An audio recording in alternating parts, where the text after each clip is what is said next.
এসেছি, আমার আর কিছু দিতে হবে না, আমি দুনিয়ার ভোগ বিলাস আর চাই না।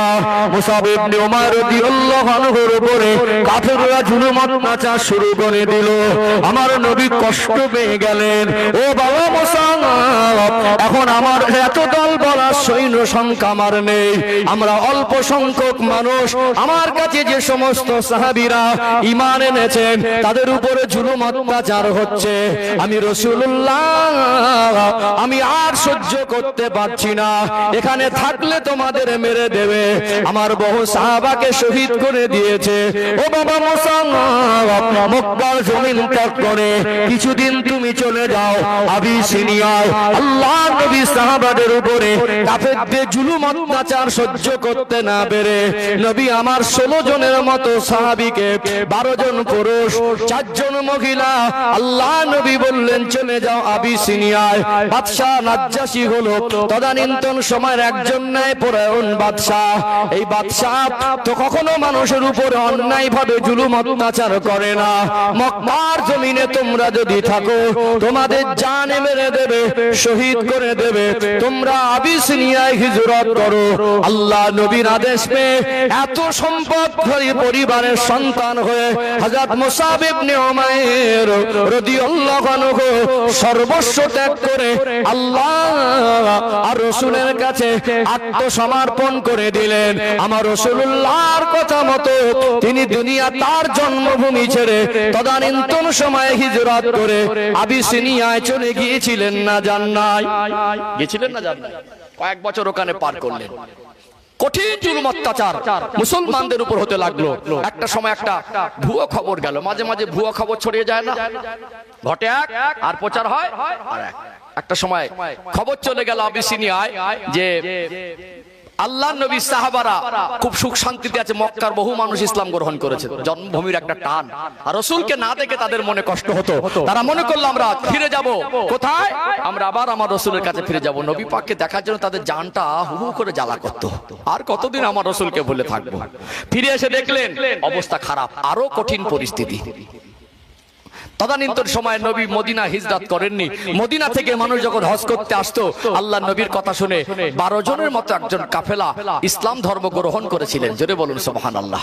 আমার নবীকে বলতে লাগলেন, ইয়া রাসূলুল্লাহ, ইয়া হাবিবাল্লাহ, হুজুর আমরা তো সবেমাত্র ঈমান গ্রহণ করেছি, সবেমাত্র কালেমা পড়েছি, আমরা আমাদের জন্মভূমি মদিনায় ফিরে যাব। ইসলাম কি? আমরা ইসলাম সম্পর্কে তেমন কিছু বুঝি না। আপনি যদি একজনকে দিতেন তাহলে আমরা ওখানে গিয়ে ইসলামের শিক্ষায় শিক্ষিত হতে পারতাম। শুধু কি কলেমা পড়লে তো হবে না, আমাদের আরো কিছু শিখতে হবে। নবী আমার বললেন, মুসাব লাব্বাইক ইয়া রাসূলুল্লাহ, তোমাকে যেতে হবে।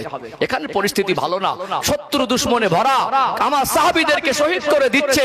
এই মুহূর্তদের সঙ্গে মোকাবেলা করার মতো পরিস্থিতি আমাদের নেই। এখানে থাকলে তোমার জানের দুশমন তৈরি হয়ে গেছে। বাবা তুমি চলে যাও হিজরত করে মদিনায়। এই 12 জনের সঙ্গে হযরতে উম্মে মাকতুম রাদিয়াল্লাহু আনহু এবং হযরত মুসাব ইবনে উমাইর রাদিয়াল্লাহু আনহু দুজনকে আল্লাহ নবী পাঠিয়ে দিলেন, যান আপনারা মদিনায় গিয়ে মদিনার মানুষকে আপনারা দ্বীন শেখাবেন। তাহলে কি ত্যাগ করছেন রাসূলের জন্য? একটা সময় তার ভোগ বিলাসের জীবন, সবথেকে দামি খাবার, সবথেকে দামি খুশবু, সবথেকে দামি ঘোড়া, সবথেকে দামি পোশাক সব ত্যাগ করে দিলেন। আর নবিয়্যু আওলা বিল মুমিনিনা মিন আনফুসিহিম। কি জীবন! চলে গেলেন আবিসিনিয়ায়, কাফেরদের হাতে মার খেলেন, আব্বা মা ত্যাগ করলেন, নিজের ভোগ বিলাসের ঘর বাড়ি ত্যাগ করলেন, চলে গেলেন বিদেশে। আবার ঘুরে আসলেন, নবী আমার যেই হুকুম করলেন, মুসাব আপনি চলে যান মদিনায়।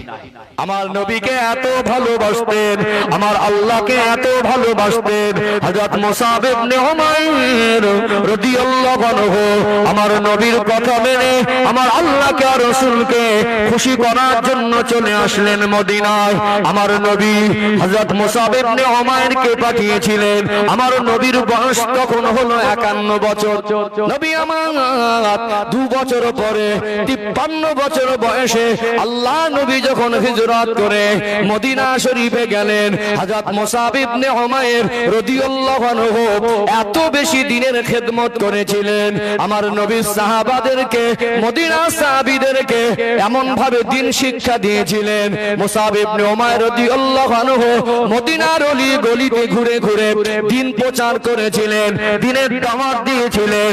আল্লাহ নবী হিজরত করে মদিনা শরীফে যাওয়ার পরে হযরত মুসাব ইবনে উমাইর রাদিয়াল্লাহু আনহু তার খেদমতের ফল দেখতে পেলেন। মদিনায় ওই 12 জন মুসলমান সীমাবদ্ধ নয়, মদিনার জমিনে বহু সংখ্যক মানুষ আমার নবীর মহব্বত হাসিল করেছে। মুসাব ইবনে উমাইরের দিন, মুসাব ইবনে উমাইরের দিন প্রচারের মেহনতে বহু মানুষ মদিনার জমিনে আমার নবী হিজরত করার পূর্বে মুসলমান হয়ে গিয়েছিলেন। জোরে বলুন সুবহানাল্লাহ। জীবন ত্যাগ কাকে বলে? আল্লাহকে সন্তুষ্ট করা কাকে বলে? নবীর ভালোবাসা কাকে বলে? আমার নবী মদিনায় গেলেন, মদিনার জমিনে একটা বছর ঘুরতে না ঘুরতে একটা যুদ্ধের সম্মুখীন হলো, ওটা হলো বদরের যুদ্ধ। হয়েছিল না হয় নাই? 313 জনকে নিয়ে নবী আমার বদরের যুদ্ধে গিয়েছিলেন, আল্লাহ পাক জয় দিয়েছিলেন। আবার একটা বছর ঘুরতে না ঘুরতে ইসলামের ইতিহাসে দ্বিতীয় যুদ্ধ, ওটা হলো উহুদের যুদ্ধ। আমার নবী উহুদের যুদ্ধে পাহাড়ের গিরিপথে 70 জন সাহাবা নিয়োগ করেছিলেন। বিস্তারিত বলছি না, শুধু নবীর ভালোবাসা কাকে বলে বোঝানোর জন্য হযরত মুসাব ইবনে উমাইর রাদিয়াল্লাহু আনহুর জীবন আদর্শের কথাটা তুলে ধরছি। নবীর জন্য, আল্লাহর জন্য তার জীবনটা কেমন ভাবে অতিবাহিত করেছিলেন। আল্লাহর নবী 70 জন সাহাবাকে ওই পাহাড়ের গিরিপথে আল্লাহ নবী বলেছিলেন, কোন হালাতে যেন খবরদার এই পজিশন তোমরা ছাড়বে না। এই 70 জনের মধ্যে একজন হলেন হযরত মুসাব ইবনে উমাইর রাদিয়াল্লাহু আনহু। আল্লাহ দয়াময় তার কপালে শাহাদাত নসিব করে দিয়েছিলেন। একটা সময় কাফেররা মুসলমানদের ঈমানি শক্তির কাছে পরাজিত হয়ে পালায়ন করতে লাগলো। মনে করলো যুদ্ধ শেষ হয়ে গেল, সাহাবারা গনিমতের মাল কুড়াতে লাগলো। আর এই 70 জন আল্লাহর নবী যাদেরকে নিয়োগ করেছিলেন ওই উহুদ পাহাড়ের পদদেশে, ওই পাহাড়টা আমি নিজে চোখে দেখেছি, যেখানে আল্লাহ নবী ওই সাহাবাদেরকে নিয়োগ করেছিলেন, ওই জায়গাটা এখনো সেই অবস্থায় বিদ্যমান। আল্লাহ নবী সাহাবারা মনে করলেন যুদ্ধ শেষ হয়ে গেছে, আল্লাহ নবী যে কোনো ফলাতে ওই জায়গা ছাড়তে মানা করেছিলেন ওটা তারা ভুলে গেলেন। হযরত মুসাব ইবনে উমাইর রাদিয়াল্লাহু আনহু সহ এরা মাল কুড়াতে, গনিমতের মাল কুড়াতে শুরু করলেন।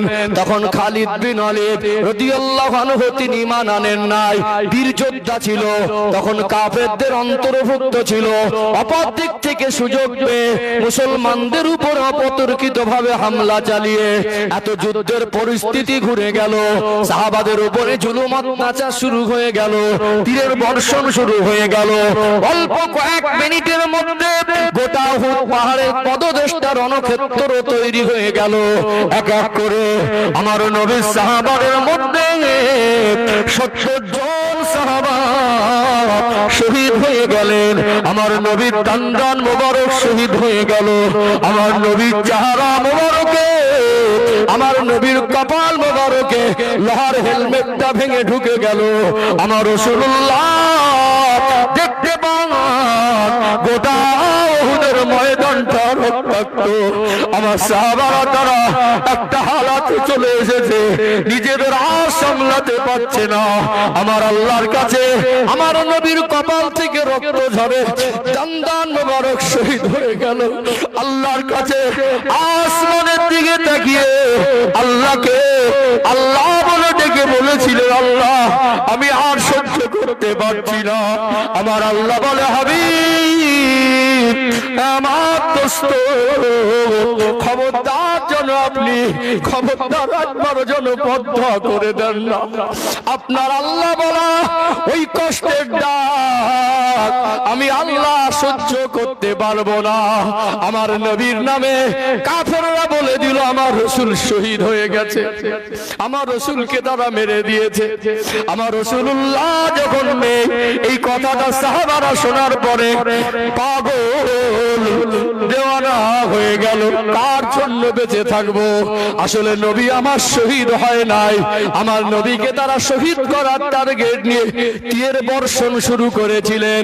হযরতে তালহা রাদিয়াল্লাহু আনহু তিনি নিজে ঢাল হয়ে আমার নবীর সামনে দাঁড়িয়ে গিয়েছিলেন।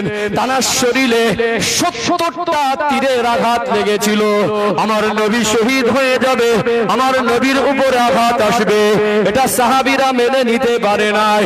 আমার নবী রক্তাক্ত হয়ে গিয়ে উহুদ পাহাড়কে লক্ষ্য করে বলেছিলেন, উহুদ পাহাড়, আমি যদি তোর নবী হই একটু কি তুই আমার আশ্রয় দিবি? আমার রাসূলুল্লাহর জন্য উহুদ পাহাড়টা জায়গা করে দিয়েছিলেন। জোরে বলুন, আরো জোরে বলুন। আমার নবীকে সাহাবারা পাচ্ছেন না, কার জন্য বেঁচে থাকবো? সাহাবারা পাগল হয়ে গেলেন। আমার নবীকে যখন প্রকাশ্যে খোঁজাখুঁজি করে আমার নবী চাঁদ মুখটা দেখতে পেলেন, সাহাবারা ঈমানি শক্তি ফিরে পেয়ে গেলেন। এই মুসআব ইবনে উমাইরের কথাটা বলি, তার একটা হাত কাফেরদের তরোয়ালের আঘাতে শরীর থেকে আলাদা হয়ে গেল। তার হাতে আমার রাসূলুল্লাহ ইসলামের পতাকা তুলে দিয়েছিলেন। কে? মুসআব, হযরত মুসআব রাদিয়াল্লাহু আনহু, মক্কা সবথেকে ধনী ঘরের ছেলে।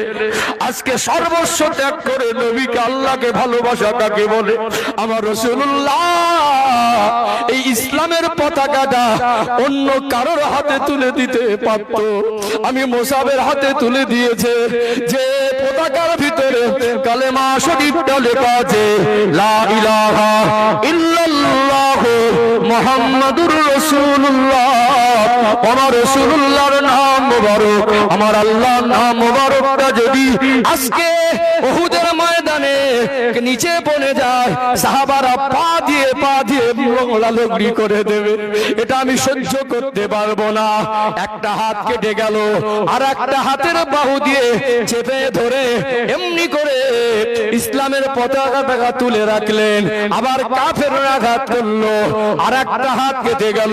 হযরত মুসআব ইবনে উমাইর রাদিয়াল্লাহু আনহু উহুদের ময়দানে পড়ে ছটফট ছটফট করতে লাগলেন। দুটা হাত কাটা, গাঁট দিয়ে ওই পতাকাটা কামড়ে ধরে এমনি করে উঁচু করে রেখে দিয়েছিলেন। আরো জোরে বলুন, আল্লাহ নবী হুজুর আমার দীর্ঘ সময় পরে সাহাবাদের শহীদদের লাশটা বিছিয়ে আছে। যুদ্ধ পরিস্থিতিতে ঈমানি শক্তি নিয়ে সাহাবারা তাদেরকে ময়দান থেকে সরিয়ে দিতে সক্ষম হয়েছে।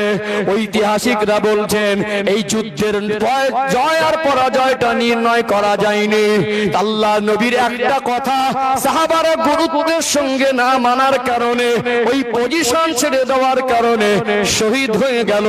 আল্লাহ নবীর আপন চাচা হযরত আমিরে হামজা রাদিয়াল্লাহু আনহু তিনিও শহীদ হয়েছিলেন।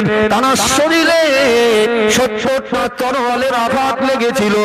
আমার নবী চাচা জানের লাশ দেখলেন, সাহাবীদের লাশগুলো দেখলেন। ও বাবা সাহাবীরা, একটু আমার সাহাবারা যারা শহীদ হয়েছে তাদের লাশগুলোকে আমার কাছে নিয়ে এসো। আমার নবী চাচা জানের লাশ দেখে নবী আমার আর থাকতে পারেন নাই। আমার নবী বলেছিলেন, আজ আমার এই চাচা আমার জন্য অনেক কিছু করেছে। আল্লাহ নবীর চাচা জানের শহীদরা এমন শাহাদাত, তাদের আল্লাহ নবীর চাচা জানের লকাব দেওয়া হলো সাইয়্যিদুস শুহাদা, শহীদদের সরদার। নবী আমার সাহাবাদের দিকে দেখছেন, নজর পড়ে গেল ওই মুসআব ইবনে উমাইর রাদিয়াল্লাহু আনহুর করে। কে? মুসাব। আল্লাহ নবীর জন্য সর্বস্ব ত্যাগ করে দিলেন। ওই মুসাব ইবনে উমাইর রাদিয়াল্লাহু আনহুকে দেখছেন, পরনে একটা কাপড়, ওই কাপড়টা শরীরটা ক্ষত বিক্ষত, শহীদ গানদের লাশ, গোসল দেওয়া হয় না, কাফনও পরানো হয় না, এটা শরীয়তের বিধান। আল্লাহ নবী সেদিন বলেছিলেন, ও আমার সাহাবীরা, আজকে দেখো দেখো আমার মুসাব কি ঘরের সন্তান ছিল, আজকে তার শাহাদাত হয়ে গেল, আসছে খুশনসিব, আল্লাহর সন্তুষ্টি অর্জন করে আজ তার পরনে শুধুমাত্র একটা কাপড়। ও আমার সাহাবীরা, আমার মুসাব ইবনে উমাইরকে দেখো, আল্লাহর কাছে বলেছিলেন, আল্লাহ আমার মুসাব ইবনে উমাইরকে আপনি কবুল করে নেন, আমি আমার মুসাব ইবনে উমাইরকে আমি ভুলতে পারবো না। আল্লাহ আমার মুসাব ইবনে উমাইর আমাকে যে ভালোবেসেছে, ওই ভালোবাসাটা কবুল করে নেন। অতএব আজকে আপনারা আমরা যারা মানুষ হিসাবে দুনিয়া এসেছি, শ্রেষ্ঠ নবীর উম্মত হয়েছি, আমাদের অন্তরে নবীর ভালোবাসা কতটা। আল্লাহ নবী এমনি বলেন নাই, আসহাবি কান্নজম বিআইয়িহিম ইক্তাদাইতুম ইক্তাদাইতুম, আমার এক একটা সাহাবা হলো নক্ষত্রের সমতুল্য। কোন একজন সাহাবা দেখলে, জীবন আদর্শ ফলো করলে হেদায়েত পেয়ে যাবে। আজ মুসাব ইবনে উমাইর রাদিয়াল্লাহু আনহুর জীবন দেখেন, আল্লাহর কোরআনের আয়াতের সঙ্গে মিল পাবেন। আন-নাবিয়্যু আওলা বিল মুমিনিনা মিন আনফুসিহিম, আমার রাসূলের কাছে, আমার রাসূল মুমিনদের কাছে তাদের নিজেদের থেকে ঘনিষ্ঠ। আল্লাহ এবং রাসূলের জন্য সর্বস্ব ত্যাগ করেছিলেন না করেন নাই? করেছিলেন না করেন নাই? কি নিয়ে গেলেন? শুধুমাত্র পরনে একটা কাপড়, শহীদ হয়ে গেলেন। একে বলে জীবন, একে বলে আল্লাহ সন্তুষ্টি অর্জন করা, একে বলে নবীর ভালোবাসা অর্জন করা। আজ বহু মানুষ আছেন, আমার আব্বাজি, আব্বার বয়সী মানুষ, দাদুর বয়সী মানুষ, কেন আপনাদের মুখে দাঁড়িয়ে নেই? নবীকে কতটুকু ভালোবাসেন? আপনার অন্তরে আমার নবীর ভালোবাসা কতটুকু জায়গা দিয়েছেন? আফসোস হয়, মাথা থেকে পাততলা পর্যন্ত একটা সুন্নাত দেখা যায় না। নবীর ভালোবাসা যদি অন্তরে থাকতো, এই দাড়িটা চাচতে গেলে কষ্ট হতো না। সাহাবাদের জীবনের ত্যাগ দেখেন, এইটুকু আমরা ছাড়তে পারি। অবস্থা খারাপ ছিল, সাপ্তাহিক যে হাট বসতো এলাকায়, টুলে বসে ওই চুল দাড়ি ওখানেই কাটতো, ছিল না। বাড়ির থেকে বলতো, পয়সা নেই, আগের সপ্তাহে কাটবো। তখন অভাব ছিল মানুষের, কিন্তু আজকে আল্লাহ দুটো পয়সা দিয়েছে, এখন সেলুন দোকানে সপ্তাহে দুবার করে যাচ্ছে না, যায় না। কিছু মানুষ আজকে আল্লাহ অর্থ দিয়েছে, মনে করে আমার আর দাড়ি রাখার প্রয়োজন নেই। মানুষটার টাকা পয়সা সম্পদ অনেক কিছু আল্লাহ দিয়েছে, চাকরি করত, নাম করা মানুষ ছিল, কিন্তু লোকটা মরে গেল, নবীর সুন্নাতটুকু নিয়ে যেতে পারলো না। হাসরের ময়দানে আমার রাসূলের সামনে কি মুখ নিয়ে দাঁড়াবেন? ইয়া রাসূলুল্লাহ, আমি আপনার উম্মত, আপনি আমায় সুপারিশই করুন। কি মুখ নিয়ে দাঁড়াবেন? আমি যে আপনার উম্মত বলবো, এই চেহারাটুকু নিয়ে দাঁড়াতে হবে? দরকার আছে না নেই? এখন ছেলে মেয়ের বিয়ে দিলে দেখবেন বেইবিনের সম্পর্ক হয়। এখন তো সব মোবাইল, ঘন ঘন একটু নতুন নতুন সম্পর্ক, তো ফোনে কথা বলে। বিন আবদার করছে, ভাই একটু আসেন, বেরিয়ে যান। বিন বাড়ি যাবে, সকাল সকাল সেলুন দোকানে গেছে, কচি একটু ভালো করে চেঁচে দে। এখন আবার বলছে ক্রিম দিয়ে ভালো করে চাচ। বিন বাড়ি যাবার জন্য সাজলেন, আমার রাসূলুল্লাহ উম্মত হয়েছেন, শ্রেষ্ঠ অর্জন করবে। ওর আমলে জিন্দেগিতে যদি নবীর সুন্নাত না থাকে, ওর জীবনে যদি আল্লাহর আদেশ আর নিষেধ না থাকে, ওই মানুষটা পৃথিবীর দামি সার্টিফিকেট পরে গিয়ে বলবে, আমি স্কুল সব থেকে দামি স্কুলে পড়াশোনা করেছিলাম, দামি ইউনিভার্সিটিতে পড়াশোনা করেছিলাম, পিএইচডি করেছিলাম আমেরিকা থেকে। এই আমেরিকার পিএইচডি সার্টিফিকেট দেখে কবরে ছাড় পাওয়া যাবে? যাবে না। কেন আমরা নবীর সুন্নাতটুকু আমলে জিন্দেগিতে বাস্তবায়ন করতে পারছি না? মানুষগুলো মরে যায়, আতর গোলাপ পানি দিয়ে, গোসল দিয়ে, ভালো করে সুন্দর করে সাজিয়ে কাফনে পরিয়ে খাটিয়ায় শুইয়ে দেওয়া হয়। জানাজার ময়দানে নিয়ে যাওয়ার আগে একটু মুখ খুলে দেখানো হয়। আফসোস, লোকটা মরে গেল, দাড়িটুকু নিয়ে যেতে পারলো না। এত খরচা, এত মেহনত, এই বসা, তখনই সত্য কথা হবে। এখান থেকে যদি জীবন পরিবর্তনের সবক নিতে পারি, এখান থেকে যদি ছোট ছোট করে আমল শুরু করতে পারি। এখানে বসেছেন, আল্লাহ চায় তো আগামী বছর যদি জলসা হয়, আল্লাহ হায়াত দিক আরো বসবেন, আমরা আগামী বছর পর্যন্ত বেঁচে থাকবো, কোনো গ্যারান্টি আছে? কেন রাখছেন না? রেখে দেন না বাবাজি। আমাদের নবীর ভালোবাসা অর্জন হয়নি। আমাদের সম্পর্ক যে বিড়ির সঙ্গে, কিসের সঙ্গে? বিড়ির সঙ্গে। এক সপ্তাহে কটা খেয়েছে, কবান দিলে এক সপ্তাহ লাগে, ওটা হিসাব পাওয়া যাবে কি যাবে না? দরুদ শরীফ কবার পরে যে হিসাব পাওয়া যাবে না। মাথা চুল থেকে পায়ের তলা পর্যন্ত কটা সুন্নাত আছে, সেটা হিসাব পাওয়া যাবে না। আফসোস হয়, নবীকে ভালোবাসি শুধু মুখেই বলছি। আজ আরো আফসোস হয় আমার কিছু সোনার মানিক যুবককে দেখে। এরা যুবকরা দাড়ি রেখেছে, দাড়ির কাটিংটা পাল্টে ফেলেছে, এদিক থেকে হাফ ইঞ্চি করে এসে এই মুখের ধারে এখানে 1 ইঞ্চি। এটা কি কাটিং? কি কাটিং? এটা ভয়ঙ্কর একটা চিত্র। কেন ভয়ঙ্কর বলছি ব্যাখ্যা দিলে অবাক হয়ে যাবেন। রাগ করছেন নাকি? কি ভয়ঙ্কর চিত্র একটু ভাবুন তো। আমরা কিছু মানুষকে দাড়ি রাখার কথা বললে বা কোনো আত্মীয় স্বজনকে বললে অনেক সময় ওজোর আপত্তি দেখায়। আমি এই কাজ করি, বিভিন্ন পরিবেশ ওঠা বসা করি, আমার অসুবিধে বলে না, ওজোর আপত্তি দেখানো যদিও উচিত নয়, কিন্তু আমার এক শ্রেণীর যুব সমাজ এরা সমাজকে বুঝিয়েছে, পৃথিবীর মানুষকে বুঝিয়েছে দাড়ি রাখলে আমার অসুবিধে নেই, তবে রাখবো নবীর ভালোবাসায় নয়। ওটা অন্য কোনো খেলোয়াড় বা প্লেয়ারের অনুসরণ হলো। কোন খেলোয়াড় বা প্লেয়ারের ভক্ত হয়েছে, ওই ক্রিকেট খেলা যখন হয়, আইপিএল হয়, টি20 হয়, বিশ্বকাপ হয়, এরা খেলোয়াড়ের প্লেয়ারের ভক্ত হয়ে গিয়ে নাচানাচি করে, আছে না নেই? খেলায় জুয়ায় দান ধরে, খেলায় মোবাইলে মেতে থাকে, খেলা নিয়ে পাগল হয়ে থাকে, প্লেয়ারের কে কার ভক্ত হবে সে সাপোর্ট নিয়ে মাতামাতি করে না? এত মাতামাতি করেছে, মাতামাতি করতে করতে করতে করতে দাড়িটাও তাদের মতো রেখে ফেলেছে। কথা বাস্তব না বাস্তব? ও ভাই জানে না, বাঁকুড়া জেলা সোনার মানিক যুবকেরা, আব্বার মায়েরা, বিশেষ করে আমার যুবক ভাইদেরকে একটু মনে করিয়ে দেই, তুমি এতদিন দাঁড়িয়ে রাখোনি, আলাদা একটা কথা ছিল, তোমার জীবনে একটা আমলের ঘাটতি ছিল।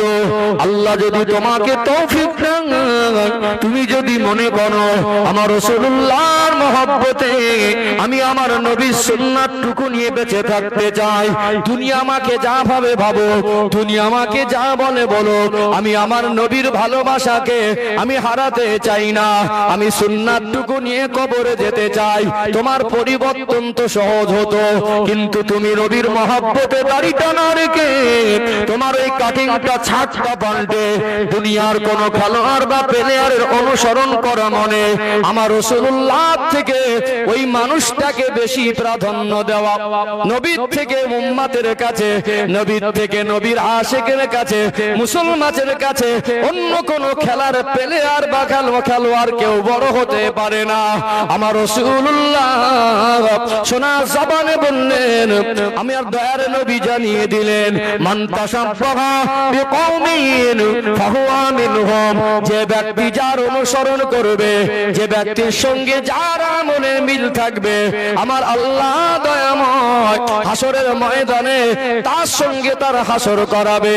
আজ তোমার চেহারার দাড়িটা যদি দুনিয়ার কোন খেলোয়াড় বা প্লেয়ারের অনুকরণ হয়, হাসরের ময়দানে কোটি কোটি হাসরবাসী পেরেশান হয়ে যাবে, পানি পানি করে পেরেশান হয়ে যাবে।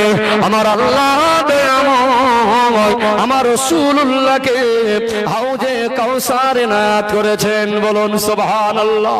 আমার নবীর আশিকরা আমার রাসূলুল্লাহর কাছ থেকে হাউজে কাউসারের পানি পাবে, আমার নবীর আশিকরা আমার রাসূলুল্লাহ সাহাবাদের সঙ্গী হয়ে আরশে আজিমের ছায়ে যাবে।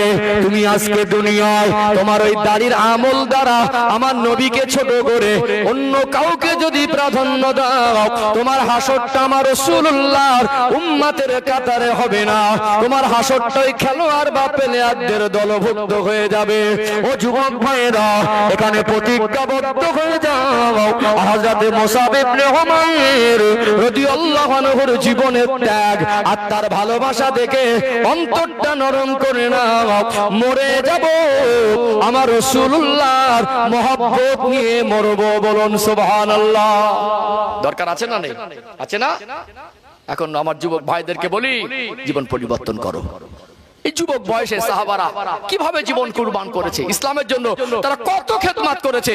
আমাদের যুবকগুলা যে আফসোস এখন গাঁজাখোর হয়েছে, আগে এত গাঁজাখোর ছিল না, এখন সব গাঁজাখোরের গ্যাং তৈরি হয়ে গেছে। আবার ভদ্র গাঁজাখোর, কি গাঁজাখোর? ভদ্র গাঁজাখোর। চেহারা দেখে বোঝার উপায় নেই, কিছু কিছু গাঁজাখোর আধ বয়সী, বয়স হয়েছে মোটামুটি, ওই ছেলের বয়সে ছেলেদের সঙ্গে গাঁজা খাচ্ছে, লজ্জাও নেই। আপনাদের এলাকায় মাশাআল্লাহ এদিকটা মনে ভালো আছে, গাঁজাখোর হয়েছে দিকে, হ্যাঁ এদিকটা গাঁজা খুব একটা চলে না, কিন্তু অন্য এলাকায় এখন সব ছোট ছোট বাচ্চারা গাঁজা খাচ্ছে। ছোট ছোট বাচ্চারা, আমাদের 24 পরগনার দিকে কিছু কিছু এলাকার পরিবেশ খুব জঘন্য হয়ে গেছে। এখন বাপের বয়সী লোক ওই গাঁজাখোরের গ্যাংয়ে বাচ্চাদের নিয়ে বসে গাঁজা খাচ্ছে, দিনে 3 বার 4 বার করে গাঁজা খায়। এক ওয়াক্ত নামাজ নেই, জুমার দিনে মসজিদেও যায় না। আপনি জিজ্ঞাসা করবেন দ্বিতীয় কলেমাটা বলতে পারবে না, জিজ্ঞাসা করবেন সূরা ফাতিহাটুকু বলতে পারবে না। আল্লাহ দুটো পয়সা দিয়েছে তো মনে করে মরে যাওয়ার পরে একটা কলেমা খানি দিয়ে দেবে, মরে যাওয়ার পরে আমার ছেলে একটু খতম পড়িয়ে দেবে, মরে যাওয়ার পরে আমাকে হুজুরকে ডেকে একটু কবর জিয়ারত করে দেবে, মনে হয় পার। অবশ্যই এর বিরোধী আমি নয়। যদি কলেমা খানি ছেলেরা করে তা তো নসিব। যদি আমার কবর জিয়ারত করে, কবরের ধারে গিয়ে সন্তান কোরআন তেলাওয়াত করে দোয়া করে, এটা অবশ্যই আমার সৌভাগ্যের, অবশ্যই করবেন, এর বিরোধী নয়। কিন্তু মনে রাখবেন আমি নামাজ পড়বো না, আমার চেহারা নবীর সুন্নাত থাকবে না, আমার অন্তরে নবীর মহব্বত থাকবে না, আল্লাহর কথা মতো জীবন যাপন করবো না। মরে গেলে সবথেকে দামি কাফন কিনে এনে পরিয়ে দিয়ে, মরে যাবার পরে সবথেকে দামি আতর মাখিয়ে দিয়ে, মরে যাবার পরে সবথেকে বড় হুজুরকে এনে জানাজা পড়িয়ে দিয়ে কবরে দিলেই কি ছাড় পাবো? ছাড় পাবো? হোক চেহারাটা কালো, হোক গরিব, হোক না আমি, মানুষ আমায় যা মনে করে করুক, আমি ধ্যান চালিয়ে খাইতে কি হয়েছে? আমার অন্তরে যদি আল্লাহ রসুলের ভালোবাসা থাকে, আল্লাহ রসুলের ভালোবাসার থেকে দামি সম্পদ মানুষের জীবনে আর কিছু হতে পারে না। আল্লাহ রসুলের ভালোবাসা যদি অর্জন করতে পারি, দুনিয়ার তুচ্ছ জীবনটা একদিন শেষ হয়ে যাবে, আখিরাতে নাজাত পাওয়াটা সহজ হয়ে যাবে। বলুন সুবহানাল্লাহ। ডাক করছেন নাকি? কষ্ট পাচ্ছেন? তাহলে নবীর ভালোবাসা জীবনে দরকার আছে না নেই? আছে না? আমি পরবর্তী আলোচনায় আসবো ইনশাআল্লাহ। এর পরের ধাপে আমি আরো দুজন সাহাবার জীবন আদর্শ তুলে ধরবো, যাতে আমাদের জীবনের ঘাটতি পূরণ হয় ইনশাআল্লাহ। একটু তাকবীর দেন তো, না আর এই তাকবীর। মাশাআল্লাহ, বাঁকুড়া জেলার ঐতিহ্য। আমি সেই 18-19 সাল থেকে বাঁকুড়া জেলায় আসি, ছোট আঙ্গারিয়া বড় আঙ্গারিয়া। এর পূর্বে আমি মাহফিল করেছি, আপনারা ভালোবেসে আমাকে ডেকেছেন। আর এই ভালোবাসার ডাকে বারবার আসা, বিশ্বাস করে আঘাত দেওয়া, কাউকে ছোট করা, কাউকে আক্রমণ করা উদ্দেশ্য নয়। আমি মেহমান হিসেবে এসেছি, আমার দায়িত্ব দিন শরিয়াত পৌঁছে দেওয়া। বলুন মুসাব ইবনে উমাইর রাদিয়াল্লাহু আনহুর মতো এরকম একজন নবীর আশিক, এরকম একজন সাহাবীর জীবন আদর্শ থেকে যদি আমরা শিক্ষা নিতে না পারি, আর কি দেখে শিক্ষা নেব? কথা বোঝাতে পারছি না? তার জীবন থেকে যদি আমাদের মন নরম না হয়, তার জীবন থেকে যদি আমরা পরিবর্তনের চিন্তা তৈরি করতে না পারি, আর কি করে তৈরি হবে? কোথায় হবে? ওই মাচায় ওখানে ফ্রি ফায়ার হয়। কোথায় হবে? ওই চায়ের দোকানে একজন বিড়ি টেনে খায়, বলে আরেকজনকে পাশে বলে একটা মার। কোথায় হবে? ওই বাজারে 4-5জন বসে থাকে, মুখের থেকে সব সোনা ঝরে। কিছু কিছু মানুষের মুখের ভাষা এত জঘন্য, গালাগালি দেশে গালাগালি, সব কাঁচা কাঁচা গালাগালি। কে ঠিক বলছি না ভুল বলছি? চেহারা দেখে মনে হবে পাকা আমের মতো টস টস করছে, এর সামনে থেকে বল তোকে দেখতে ভালো লাগছে, তোর পোশাকটা ভালো লাগছে, খুব খুশি হয়ে যাবে। পোশাক ভালো, দেখতে ভালো, কিন্তু লোকের মুখের ভাষাটা খুব জঘন্য ভাষা। কিছু কিছু মানুষ আছে গালাগালি দেয়, খুব জঘন্য। আল্লাহ আমাদের বোঝার তৌফিক দান করেন, বলেন আল্লাহুম্মা আমিন।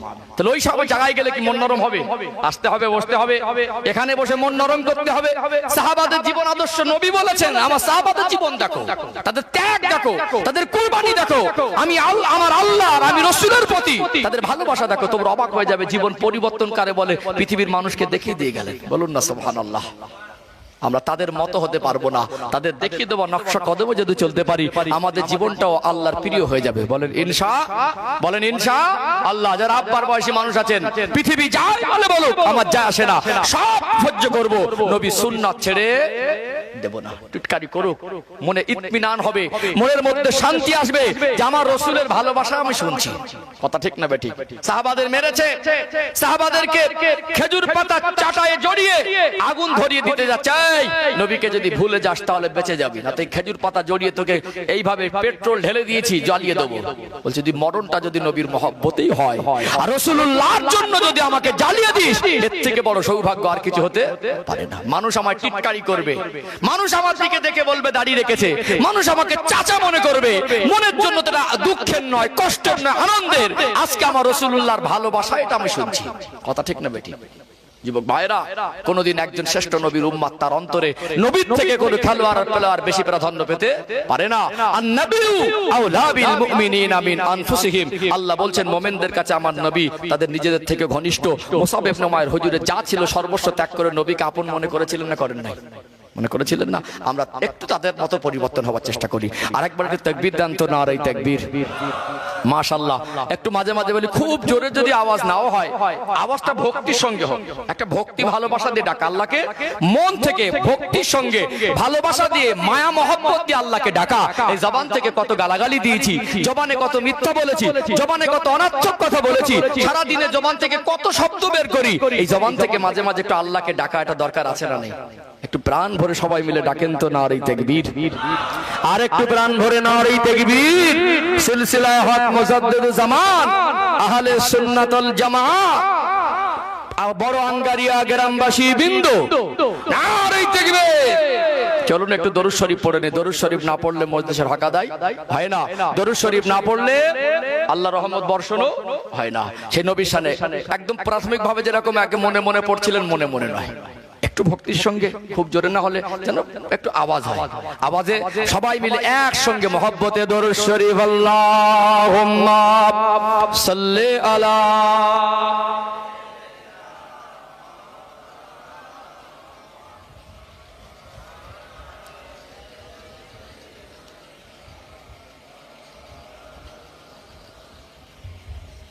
আরো মহব্বতে আল্লাহুম্মা সাল্লি আলা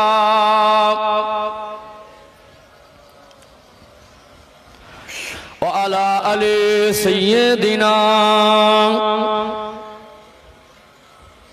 हुब्बे अहमद अजलही सीने में है, मैं हूँ मेरा दिल मदीने में है। फूल तो फूल काटूं क्या हुस्न है, लुत्फ जन्नत से बढ़कर मदीने में है। अल्लाहुम्मा सल्ली अला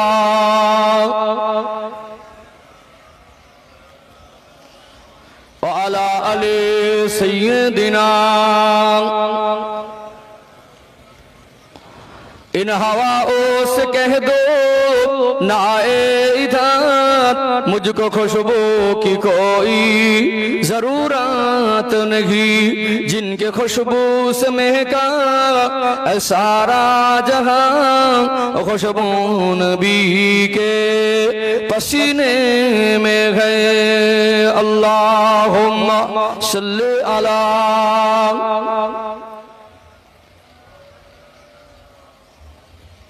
وعلى آل سيدنا একটু জিকির করেন লা ইলাহা ইল্লাল্লাহ। মাশাআল্লাহ রো মহব্বতে লা ইলাহা ইল্লাল্লাহ, লা ইলাহা ইল্লাল্লাহ মুহাম্মাদুর রাসূলুল্লাহ সাল্লাল্লাহু আলাইহি ওয়াসাল্লাম। সবাই পড়েন হাসবি রব্বি জাল্লাল্লাহ। আরো মহব্বতে হাসবি রব্বি জাল্লাল্লাহ, মাফি কলবি গায়রুল্লাহ, নূর মুহাম্মদ সাল্লাল্লাহ, হক লা ইলাহা ইল্লাল্লাহ, লা ইলাহা ইল্লাল্লাহ, লা ইলাহা ইল্লাল্লাহ মুহাম্মাদুর রাসূলুল্লাহ। আল্লাহুম্মা লাগবে না।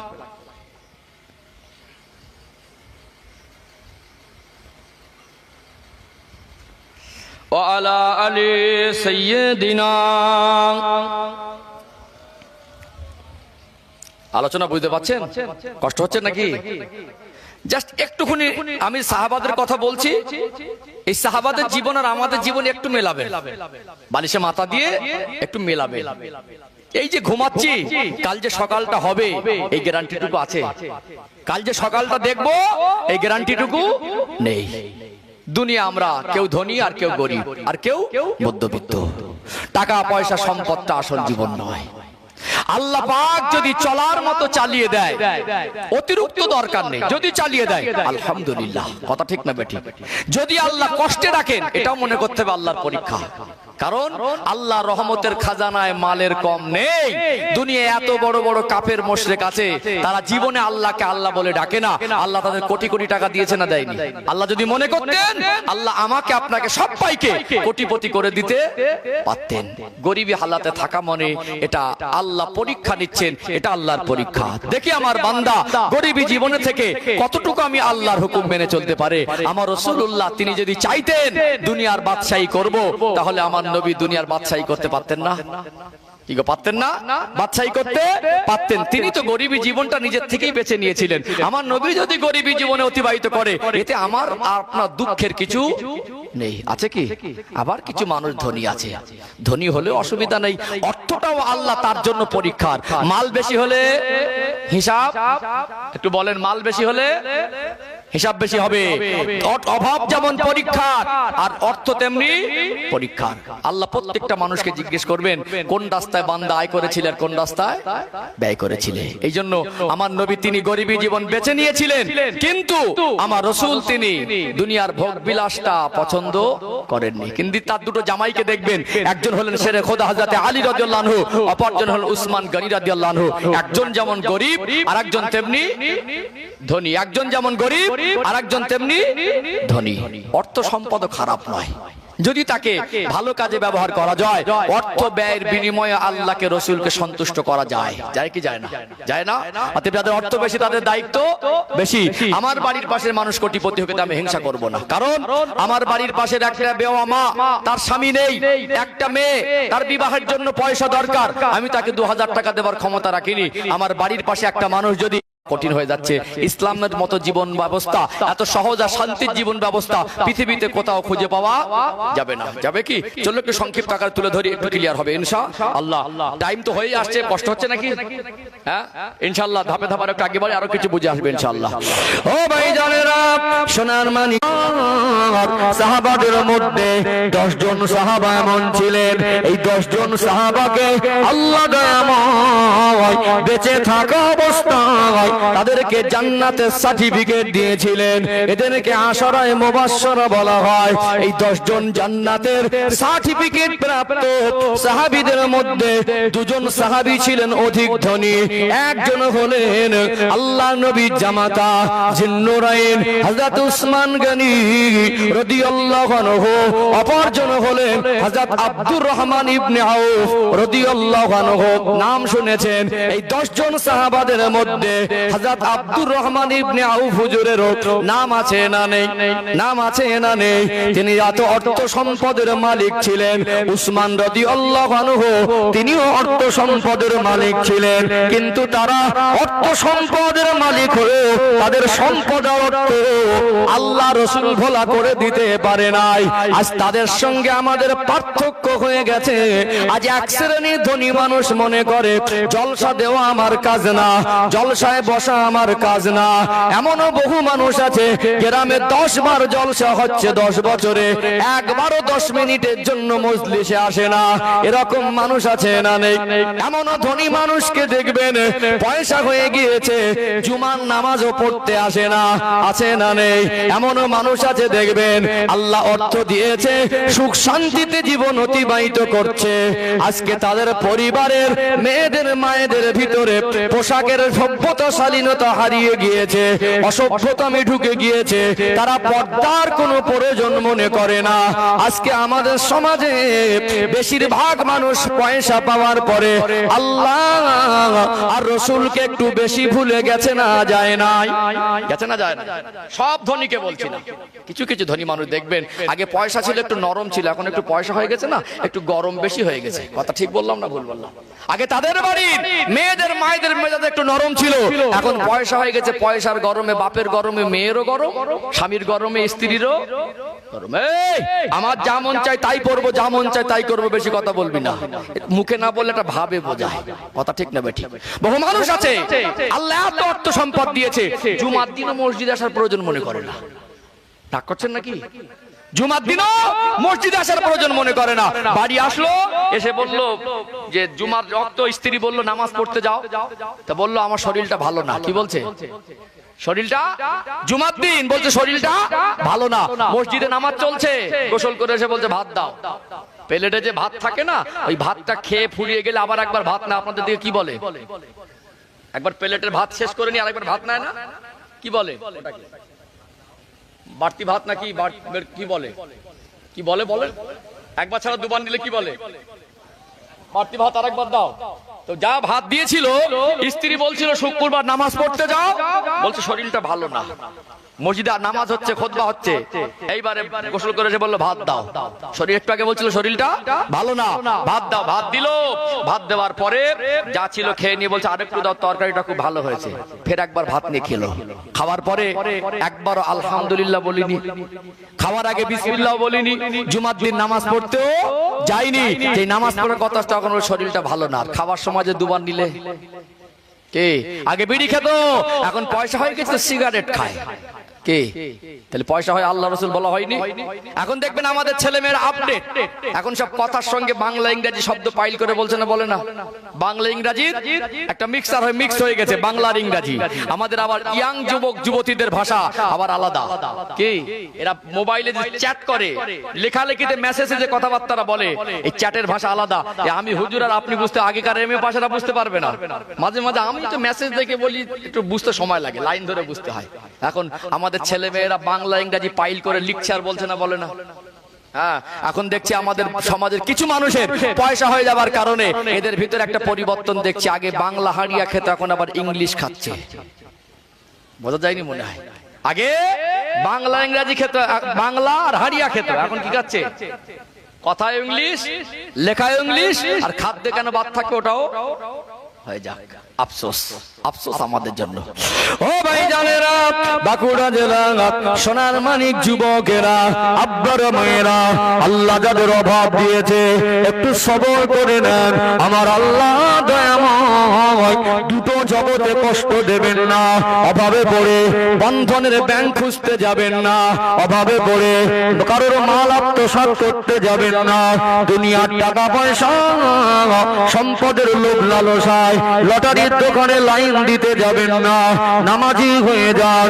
আপনার জীবনে চালচলনে, কথায়, লেবাসে, পোশাকে আমার রাসূলুল্লাহর আদর্শ বাস্তবায়ন করুন।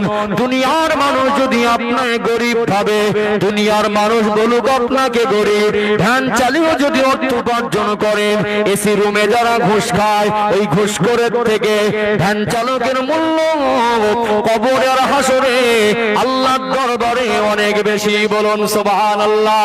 ডাল ভাত খান, হালাল রুজি উপার্জন করে খান, ডাল ভাত খান, কিন্তু হারাম জিনিস দিয়ে বিরিয়ানি খাওয়ার আশা করেন না। আজকে তো আল্লাহ অভাব রাখিনি। একটা সময় মানুষ চাল ধার করে খাওয়াত খেত, একটা সময় মানুষের বাড়িতে এত সুন্দর এসি, লাইটিং, প্যান্ডেল। আজকে আমরা কত আপডেট হয়েছি, ঘরে কুলার, এসি, ঘরে ফ্যান, ঘরে লাইট। অন্ধকারে মানুষ লম্প জ্বালিয়ে কোরআন তেলাওয়াত করত, ওই ঘরে নামাজি মানুষ পাওয়া যেত। কালকে কি রান্না করবে ঘরে মজুদ ছিল না। ওই মানুষগুলো বন্ধনের ব্যাংকের দ্বারস্থ হয়নি। আজকে আমরা একটু ভাবে বনে গেলে আল্লাহ ভোলা হয়ে গিয়ে রাসূলুল্লাহ, মানুষ ইমান দুর্বলের কারণে আজকে সুদের রাস্তা, ঠিক যেমনি কেউ কোনো মানুষ সুদের রাস্তাটা বেছে নিচ্ছে, আবার আমাদের সমাজের কিছু মানুষ অবৈধ পন্থায় ধনী হওয়ার কারণে লালসায় এরা লটারির দোকানে লাইন দিচ্ছে, কি দেয় না। লটারিটাও হারাম, রিজিকের মালিক আল্লাহ। অতএব আল্লাহ নবী সাহাবী হযরতে বেলাল রাদিয়াল্লাহু আনহুর জীবন দেখেন। আমি কালো, আপনি কালো, ওই কালো নয়। কাবা শরীফের গেলাপটাও কালো আছে না নেই? হাড়ির তলার কালার একটা কালো হয়, ওই রকম কালো সেই বেলাল।